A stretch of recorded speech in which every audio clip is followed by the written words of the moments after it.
ৰূপহীহাট ভোৰবন্ধাত পাৰ্কো বান্ধত ব্যাপক অনিয়মৰ অভিযোগ। প্ৰায় 8 কোটি টকা ব্যয়েৰে নিৰ্মাণ কৰিব লগা পাৰ্কো বান্ধৰ কামত খেলিমেলিৰ অভিযোগ বিভাগীয় লোকৰ বিৰুদ্ধে। বৃহত্তৰ গৰাখহনীয়াগ্ৰস্ত ভোৰবন্ধা অঞ্চলৰ ৰাইজক খহনীয়াৰ পৰা ৰোধ কৰিবলৈ চৰকাৰে আবণ্টন দিছে প্ৰায় 8 কোটি টকা। 8 কোটি টকাৰে 3 কিলোমিটাৰ দৈৰ্ঘ্যৰ পাৰ্কো পাইনৰ কামৰ ঠিকা লাভ কৰিছে PG কনষ্ট্ৰাকশ্যন নামৰ সংস্থাই। বিভাগীয় লোকে ৰাইজক অন্ধকাৰত ৰাখি নিজৰ মতাৰেৰে পালমাৰি কাম কৰি যাব বিচৰাৰ অভিযোগ। এনেধৰণৰ কামে ৰাইজৰ উপকাৰ হ'ব নে নাই তাক লৈও সন্দেহ ৰাইজৰ। কামখিনি গাইডলাইন মতে কৰি ৰাইজৰ সুৰক্ষা প্ৰদানৰ দাবী ৰাইজৰ। আমাৰ ওচৰত জনসাধাৰণৰ কিছু মন্তব্য আছে, শুনাই ল'ব বিচাৰিছো। News desk report, Samaguri live. এইটো পাৰ্কৰ কাম চলি আছে।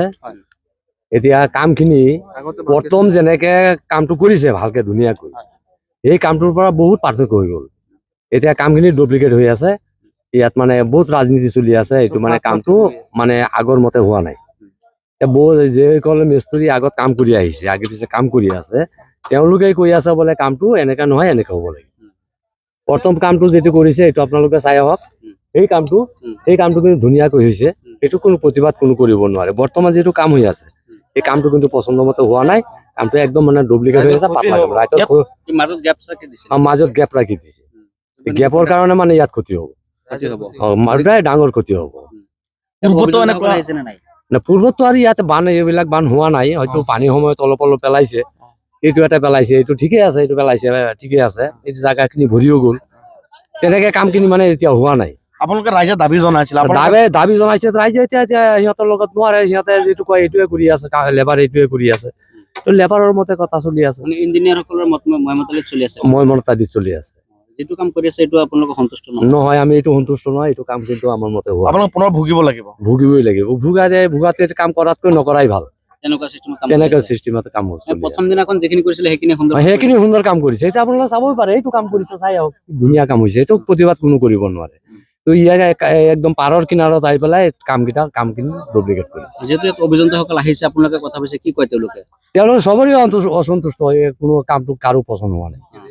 এতিয়া অফিচাৰ বিলাকে মানে সিহঁতকে কৈ আছে এনেকে কৰিব লাগে, তেওঁলোকে তেনেকে কৰি যাব বিচাৰি আছে। তেনেকে কি আহ্বান জনাব জলসম্পদ বিভাগৰ মন্ত্ৰী?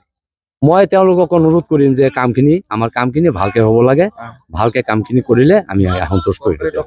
যিহেতু চৰকাৰী টকা আহিছে, চৰকাৰী টকাটো হক পদে ভালকে চলাই যাওক। এইটোৱে মানে আমাৰ ৰাইজৰ। গৰাখহনীয়া ৰোধ কৰাৰ বাবে যিটো পন্থা লৈছে, এইটো তেওঁলোকে যেনেদৰে কাম কৰিছে তেনেকে ইয়াৰ কোনো নিশ্চয়তা নাই ঠিক হ'ব বুলি। নাই, ঠিক এইটো নিশ্চয়তা নহয়, এইটো ঠিক নহয়।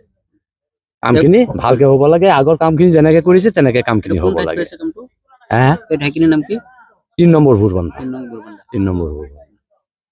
কেনেকুৱা কাম হৈছে কি ক'ব? এইবিলাক কামটো হোৱা নাই। ইমান পাতলকে দি আছে, মাজত যদি পানী যায়গৈ, বন জংঘল আহি পেলাই ইয়াত বাজিব নেকি? নেবাজে নহয়। পাতলাকে দিলে চৰকাৰী স্ক্ৰিপ্ট এনেকুৱা আছে নেকি? 7 কোটি টকাৰ কাম, 7 কোটি টকা, 8 কোটি টকাৰ কাম, 8 কোটি টকাৰ কাম। আমিতো শুনিছোঁ জলবায়ু মন্ত্ৰীয়ে আমাৰ ধান দিবত আহি পেলাই কৈছে 8 কোটি টকা। যেনেকৈ বান্ধি আছে কেইটকা যাব ইয়াত? আমাৰ ৰাইজৰ অসুবিধা হ'ব। আমাৰ ৰাইজৰ সুবিধাৰ কাৰণেহে চৰকাৰে দিছে। যদি আমাৰ ৰাইজৰ সুবিধাই নহয় তেনেহ'লে এইটো বান্ধি পেলাই আমাৰ কি কাম আছে? কোনো কাম নাই নহয়। ইয়াত বিসংগতি কি হৈছে? ইয়াত বিসংগতি মানে কণ্ট্ৰেক্টাৰ এটা আহি আছে এনেকৈ হ'ব, ইঞ্জিনিয়াৰ এটা আহিছে এনেকৈ হ'ব। কামটোতো কেনেকৈ হ'ব সেইটো আমি এতিয়াও ভালদৰে বুজি পোৱা নাই। কিন্তু তেনেকৈ কাম চলাই গৈ আছে।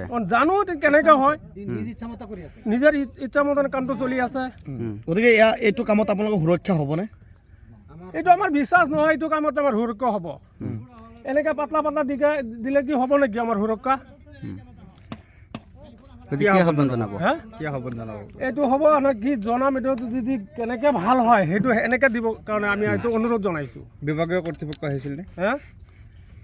চবটো আমি চিনি নাপাওঁ। কোনে মাজে আহি পেলাই ইয়াত ওচৰতে ঘূৰি ফুৰি যায়গৈ সিহঁতি। মানে লেবাৰে কাম কৰি আছে। এতিয়া লেবাৰে কাম কৰি তেওঁলোকে চোৱা চিতা ইমান ভালকে নকৰে, ভালকে নকৰে। এতিয়া কেনেকৈ ইষ্টিমেট আছে সেইটো ইষ্টিমেট হ'ব লাগিব ভাল ধৰণে। আমাৰ এইটোৱে কথা।